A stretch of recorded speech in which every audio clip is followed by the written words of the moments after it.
Hello. In this video, I'm going to go over two things: what medians are used for and how to create them. So let's go through this quick review page. The first question asks what two things you must have to create a median. Well, let's look at the word median itself. The word median implies middle. So in actuality, a median has to have a midpoint. That is a point halfway between both vertices on a triangle. A median also connects to a vertex. If you have those two things on a triangle, you have a median. If you jump to question 3, it asks what medians are used for.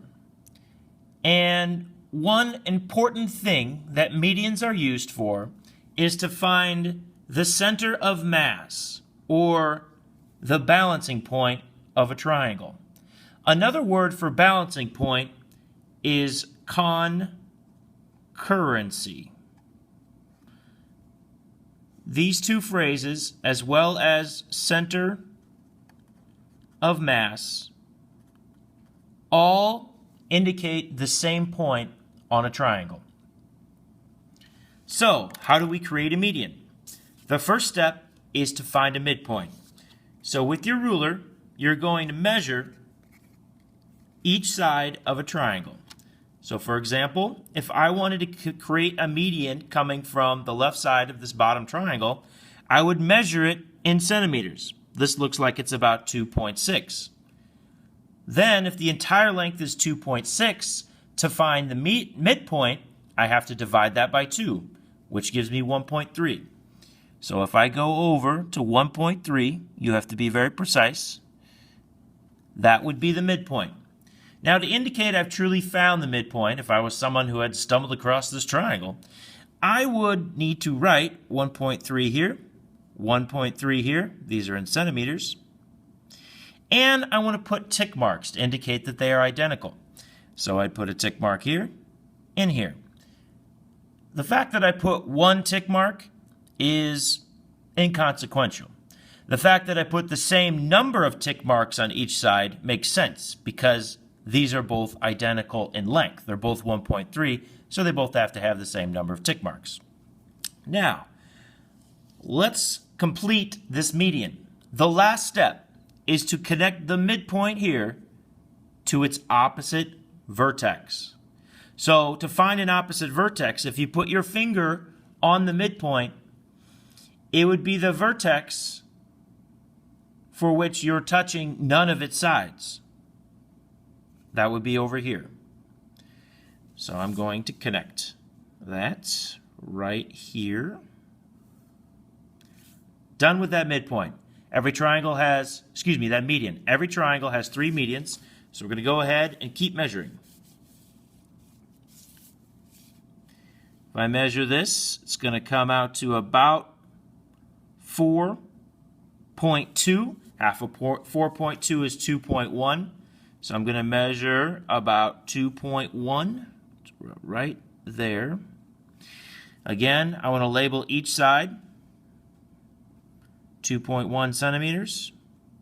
And then I'm going to put tick marks. Now this time I can't put one tick mark. The reason is if I put one tick mark, that would indicate that this side is 1.3, but it isn't. It's 2.1. So I have to put a different number of tick marks. I'm just going to choose 3. I could have chosen 5, 6, or 2. Any of those is an option, just as long as it's not one tick mark. I'm going to connect to complete the median. Great. We now have 2 out of 3 the medians. Keep going, and I'm going to measure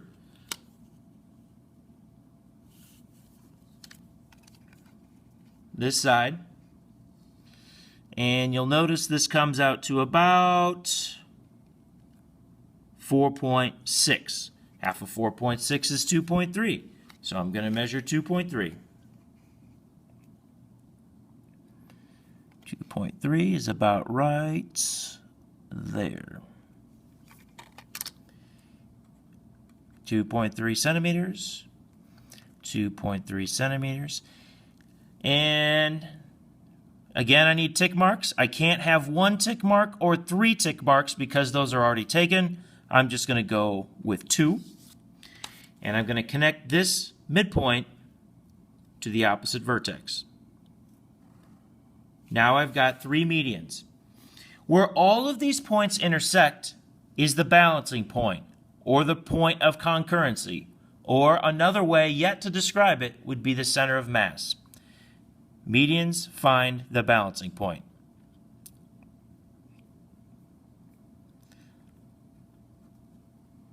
The last word to describe the middle, besides concurrency or center of mass, is the centroid. Yes, I know, we have 4 different ways of describing this. So this point is the centroid. Now I'm going to go ahead and find the median on the other 2 triangles. I use the same steps. I find the midpoint, the midpoint, the midpoint, and I connect this to that vertex, this side to the opposite vertex, and this point will go from here over to that vertex. On this side, I can do the same thing. Try practicing each of these.